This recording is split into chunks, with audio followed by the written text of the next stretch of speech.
अच्छा तू ये दस निक्का हुंदा सी कि नहीं? निक्का जो हुंदा सा। मैनू तो नहीं शक तू निक्का हुंदा, मैं तो तेनू इंज दा ही वेख्या। असां 40 नू गेड़ा दे छड़िया ते तू इंज दा इंज ही।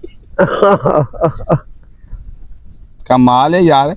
तू निक्का हुंदा सी दस ते सही। हाँ हुंदा सा निक्का के। किड्डा क निक्का हुंदा है? एडा एडा एडा एडा एडा।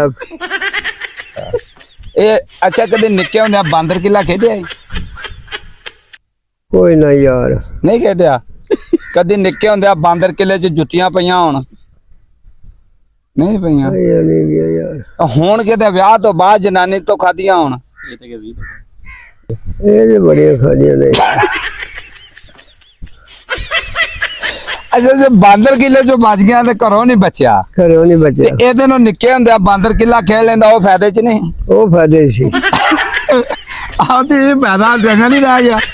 तू वो जेड़ा बेला निक्के हुंदे बांदर किला खेडिया हुंदा ते ब्याह तो बाद जुत्तियां ना पैंदियां बेगम कोलों। ते तू काम पुठे क्यों करदा जेड़ी गलो तैनूं छत्तर पैंदे?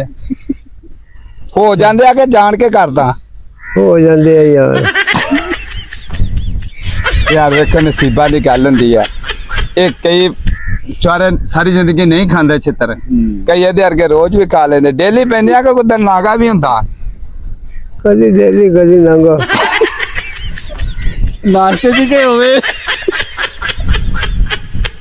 मैंने शायद तेनू गेज हो गई है ना? गेज क्या? कदी अगे ला के भजया होवे? कोई ना यार। खलो के खाना?